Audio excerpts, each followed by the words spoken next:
Hey guys, EXGriffins here. Today, we're going to be talking about Spyro, the Reignited Trilogy. To let you guys know, I completed the entirety of this trilogy, and honestly, it was great overall, but I'll get into more specifics in a minute. I got 120%, 100%, and 117%. The inconsistency of percentage instead of just 100% is killing my OCD right now, but we're not going to talk about that. Of course, this was, to show, I don't know, tribute to the original. When you're ever in the guidebook, it shows you that you're at 117%, but this is they're bugging is what I'm saying. I hate them. But don't get me wrong, overall, they did a great job on this game. It was like 20 minutes of fucking credits. Not gonna lie, I wanted to die halfway through that. But besides that, it was a good game. Okay, listen. Cut down on the credits just a tiny bit, guys, or have something in the background for us to do anything. I wanted to, bro, I was halfway through it. I just wanted to get up and get a fucking sandwich. All right, just the next thing I would like to bring up is the design. The design is incredible with every single individual dragon and the way Spyro feels, the expressions on their faces, and how each enemy has their own. It literally looks like they have their own personality, like they belong there, and it's not just random stuff placed. It's a nice feeling as well. The controls, it's almost buttery smooth, but at the same exact time, it feels just like the original controls. Of course, the two analog sticks weren't out yet, so they had to do it in a different way, where the camera would snap to Spyro's back. But now, since you have two sticks, you're able to do that. Same thing with computer, with mouse and keyboard, but we're not talking about that. Now we can talk about the first game, now that all the general stuff is out of the way. The first thing I would like to bring up is the dragons, the actual dragons that show up.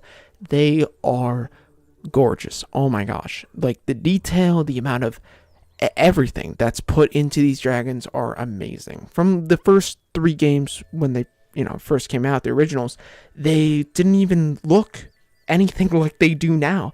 Now they have this personality, the style, this look that is beyond anything. They all have a personality. They all have a look to them every single time. But the problem is they don't tell you shit. Out of everything that, the original games had, I even remember the first game having something where there was more. There should have been more with every single dragon. One dragon where they told you, basic stuff, jumping, leaping, gliding. Then there's the ones where, they should have told you, like, how to do more, like, to increase your jump or anything like that. Something that really bugged me is the idea of Sparks. Sparks was crazy useful. I didn't know that you could use Sparks to lead you to gems and other, treasure. It's crazy that for some reason it wasn't like that. It was always just, oh, I have to go find this stuff and I'm wandering aimlessly. But for some reason they didn't even think of, like, oh, maybe somebody just didn't look at the controls. Like, it's just, it's a fact of life type of thing. The first game really did line up the other two. It was something that when you look at it, it's unforgettable. Like, the overall view, the look, the style, everything just caught you ready for the next two games. This entire story, and then, like, the battle with Nasty Nork and blah blah blah. All this was great. It was something I could look forward to. It took me a while to do it, don't get me wrong, but I enjoyed every second of it. It was a nice escape from reality, and that's what a game should be. And I would recommend the first game. Yes, 110%. I wouldn't even wait for a sale. If I haven't played it, I would recommend it to the point where I would just buy it immediately. That's how strongly I feel about the first game. For the second game, this one was a little bit more toned down when it came down to style. Of course, the character development was there, and I appreciated that. But the problem was when it came down to the overall feeling and style and like hominess, it wasn't there. It felt more foreign and it felt more like out there rather than more of like a Spyro dragon, whatever. And of course, it's supposed to feel like that, but I liked the first game for that. I liked the style and feel to it, but the second game really threw that off. But what I liked about this second game was it expanded. It did expand when it came to certain mini games and little things to get the orbs and the talisman. But besides that, it really was. It felt like it was lacking something. It felt like it was going too far into the idea of experimentation to the point where it felt off. The remaster did it quite well. Honestly, it helped certain things. It helped develop those things that couldn't really shine in the original second game. But the problem that arises is that mimicking those things and trying to get what they were trying to perceive in that was rather difficult that I saw. There's a lot of different things where I got frustrated because the controls felt a little clunky and off. With every single time I would fail or do something wrong or anything, I just felt like I was doing something wrong rather than the controls just messing up. Overall, the game was really good. It felt okay. Everything was clear enough, but again, that was my biggest problem with it. There was a big story, of course. There was a nice type of revolution, and then it comes to the ending.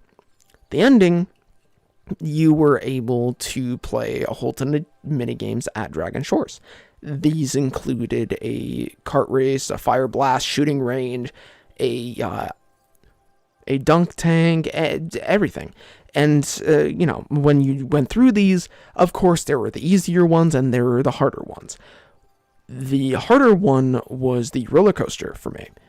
A lot of the time, it wouldn't work. The roller coaster didn't work. Whenever you pressed a button, it would be either delayed or something would happen. The overall textures with it just didn't work. Nothing worked. And it felt like I was so frustrated and so angry that when I did finish it, I didn't feel accomplished. That's something that they really should look at if they ever want to patch this game in the future, but I highly doubt that. But the other thing that did happen at the end of this game was a fantastic little feature that you were able to get a permanent fire blast. This allowed you to go into any level you want with fire blast. This allowed you to 100% it when it came to achievements, and it was great because my achievement video came out and I found out that you were able to take down bosses like 50% quicker. You were able to make things just so easy on yourself with this certain power up. So if you ever did want to go back to it, it was easy as hell. The one thing that I can truly say about the second game is the atmosphere. The atmosphere in the two hubs that are going to be on your screen right now, so gorgeous. I loved the atmosphere of this entire game. It felt so relaxing and just clear. Of course, the first game had its first hub, which it felt more homey and more type of this grounded feeling, but this one was almost out of body, just relaxed. Everything was okay, and I literally, on stream, I spent about 5 minutes in this hub, just relaxing. Because in between, it was a nice little break. It was a nice little, hey, you know what? I can just relax, enjoy the atmosphere around me, and just the nice, calming music. I believe it was the frogs in the distance, the sheep, the water, everything. Just the combination of all of that, plus the beautiful view. It was something you could just stop and look at and enjoy. That made it so worth it, going in between these levels, just seeing that for a couple seconds. Now, for the third game. The third game, I personally I'm gonna be honest here. The third game felt clunky. It felt too tedious. It felt long. It felt like they were shoving the story down your throat. It was trying to be something it wasn't. It was bringing in characters that really didn't need to be there. It was filling in gaps. It was trying to be something it wasn't. The remaster of it improved on these things, and I can appreciate that 110%. There is no way I can actually down it for what it's done. It has improved the controls. It has helped out each section in its own way. It has increased the characters' likability, the textures of each character, and it has made each character lovable to a certain extent. Every single time I played as those other characters, there was something there that I enjoyed. It was a type of quirk or like something funny or something interesting that I could look back and say, hey, I enjoyed this part of the game because of X and X reason, rather than, oh, just another, a random section they're trying to fill the game with. This took me the longest. This was the longest game out of the three. And for some reason, I didn't want to go back to this game. When it came down to, the ending, I wanted to get it over with. I was done with this game. I felt like I was tired. I felt like I was half sick when I was done with this game. I wanted it done so badly that I tried my damnedest to get it done as fast as possible. It felt like a chore rather than anything else because I went through the other two games just prior to doing the third.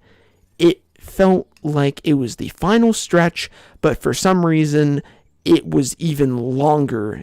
The hardest part about the third game was the fact that there was nothing at the end.